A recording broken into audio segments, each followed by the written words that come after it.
Good morning. This is Father Stephen Kelly from St. John's Church in Detroit. We're continuing our series of daily morning meditations where we generally look at one or another of the lessons that are assigned for morning or evening prayer, what is known as the daily office lectionary. Today, for Monday, let's take a look at the lesson that's assigned for evening prayer from the book of the Acts of the Apostles. We are on chapter 18, beginning at the first verse. After these things, Paul departed from Athens and came to Corinth, and found a certain Jew named Aquila, born in Pontus, and latecomer from Italy, with his wife Priscilla, because that Claudius had commanded all Jews to depart from Rome, and came unto them. And because he was of the same craft, he abode with them, and wrought by their occupation. They were tent makers. And he reasoned in the synagogue every Sabbath, and persuaded the Jews and the Greeks. And when Silas and Timotheus were come unto Macedonia, Paul was pressed in the Spirit, and testified to the Jews that Jesus was Christ. And when they opposed themselves and blasphemed, he shook his raiment and said unto them, Your blood be upon your own heads. I am clean. From henceforth I will go unto the Gentiles.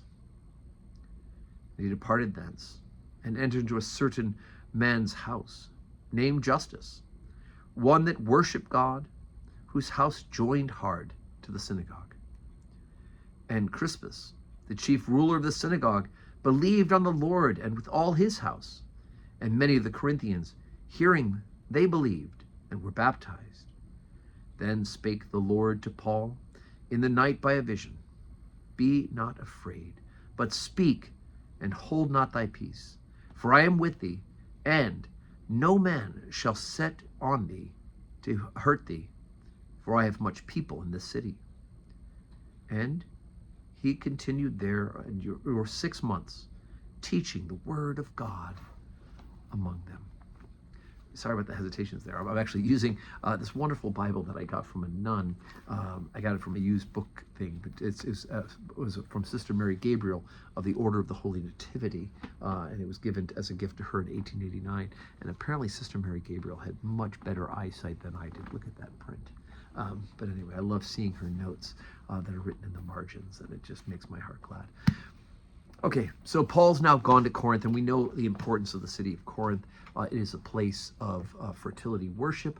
There's a temple there to the goddess Dionysius, and so there's going to be all sorts of false worship there. But it's also a major city in which, as God tells Paul in the vision, you're to stay there, even though the people in the synagogue has rejected the teaching, with the exception of a few people that we get mentioned here.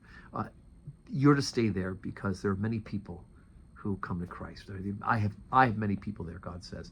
And so Paul will be able to organize the church and bring more and more people. All right, he kind of washes his hands of the Gentiles or of the Jews and says, his blood be upon you, your own blood be upon you. I will go to the Gentiles.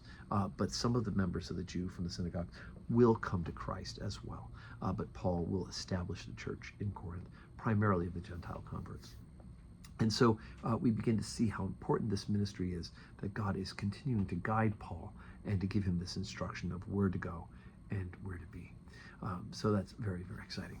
So today's Monday, Monday, July 1st. And so we are going to be here at St. John's. We'll have 12:15 Holy Communion and 4 o'clock evening prayer. So I do hope that you can join us for worship. Start the month off right. But if you can't be with us here to receive the sacrament or to pray with us for evening prayer, why don't you join us online where you're watching this morning meditation and pray with us. And of course, know that I am praying for you. All those who are listening to these morning meditations, may you say a prayer for us here at St. John's. And may God grant you a Monday that is full of blessings.